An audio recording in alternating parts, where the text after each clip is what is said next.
Alright, hey guys, it's TsubakiSwagg and I'm coming to you with my review of Boruto, The Next Generations, episode 5, The New Transfer Student. And Boruto has been going off. Like, I wasn't prepared for the epicness that was going to ensue being the Boruto show, because I had such high expectations from watching Naruto, because I've been watching Naruto for years now, and I read through the whole manga. I've watched all the episodes of Naruto, and it actually made me really sad thinking about Naruto endings. I already knew it was going to end because I reviewed the manga all the way up until the last chapter, so I knew that eventually the show was going to end, and it made me feel a little bit better when they did start adding fillers, because you guys know how I feel about filler episodes, where it was just like, get to the story. I already know what's going to happen. I just want to see it happen. But I started to appreciate the filler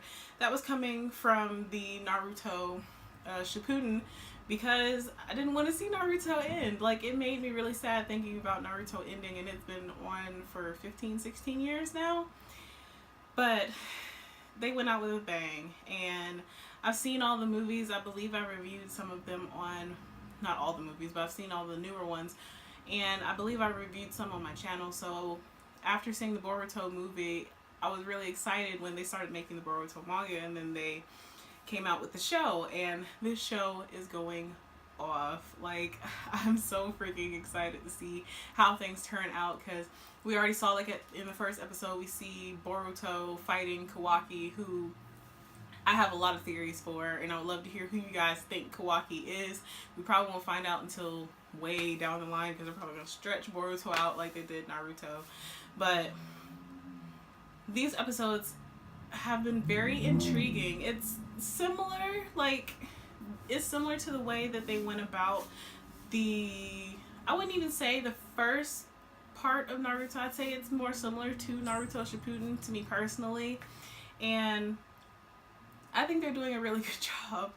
I do wish that we saw Naruto more, but that's just the part of me that doesn't want Naruto to end, even though the story isn't even about Naruto anymore. It's about his son, or his son's generation, which it makes me so happy seeing all of their children, like, become ninjas. I have to say, I think my favorite right now is Chocho. Chocho is hilarious, and it was awesome, like, actually being able to hear her talk, and it's cool that she got Choji's, like, expansion. So I would love to see where she goes with that, even though she's not very motivated. But all the kids act just like their parents. It's a little scary seeing them interact with each other. It's like watching their parents all over again. But this episode, we finally, after all this time, we finally get to see Mitsuki, and he is creepy as all get out. And I don't know if any of you guys have already guessed who he is, or for those of you who read the manga, you already know who Mitsuki is or who his parents are. But it was very intriguing watching him fight. He has a very fluid motion, like a snake, and his fighting style is very, very, very fluid. I didn't know how to take it at first, especially watching him fight Awabe. I don't even think Awabe was ready for what was going to happen. And I believe that Mitsuki is the one who has been possessing all these people, because he said that this town is a lot more fun than he thought it was going to be, or something to that extent. So I do believe that he is the one who has been possessing all these people just to get a rise out of them, or to be able to find out if, he said he was looking for the person that's supposed to be his son, like S-U-N, not S-O-N. And then when Boruto was able to sense the dark chakra coming off of those people, Mitsuki, like, popped up out of nowhere and was like, so you actually can sense it. Which I believe he's been doing it all this time to draw the power out of Boruto. Which I'm still trying to figure out if his eye is just another version of the Byakugan, or if it's the Tenseigan, or what. Because I already know that, well, from the manga and like filler chapters, that Himawari already has the Byakugan, which is fucking amazing. That makes me so happy seeing that. But I don't know what this eye is of Boruto and why it only pops up in one eye. I'm very intrigued to see what that's all about or why is it happening, because it's pretty OP for him to be able to sense this stuff and he can't even control it yet. Just imagine what would happen if he actually can control his eye. This whole episode was really intriguing to watch, and it was weird seeing that side of Shino. I think he's a great teacher, even though people always tell him that he doesn't have any presence. I mean, he's been like that his whole life. You just have to learn how to accept it at this point, because he is not a very like outwardly spoken person like everyone else in his grade or in his generation is a better way to put it. And it's the fact that he was willing to make Mitsuki feel more welcome that makes him an even better teacher.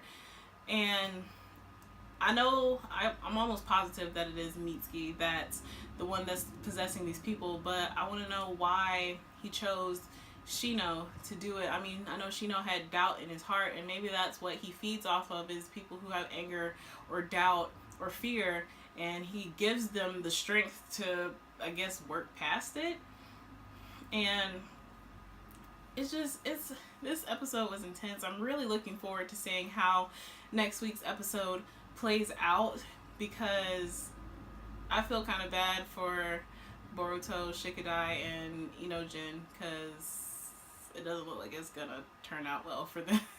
It doesn't look like it's gonna turn out well for them, because Shino was pretty badass considering, and nobody ever gives him his credit, but he is pretty awesome. And I find it really funny that when he did the welcome party for Mitsuki, that he put bugs and everything, and then they all like swarmed. It's like old days of Shino. But I'm really looking forward to the next episode. I'm really looking forward to this show as a whole. Hopefully it continues to be like every week like Naruto was, and it takes breaks like every once in a while. But I'm really looking forward to watching it. I would love to hear what you guys think of the show as a whole, what you think of this episode, who you think Mitsuki's parents are if you don't already know. Why do you think he came to the Leaf Village from the Sound Village? I would love to hear you guys' thoughts, because there's a lot of things that I want to say that I can't necessarily say, but I would like to hear what you guys think about it. So I think that's going to wrap this one up. So, as always, please remember to comment, thumbs up, and subscribe. It helps me a whole lot. And this is TsubakiSwagg saying, Jana.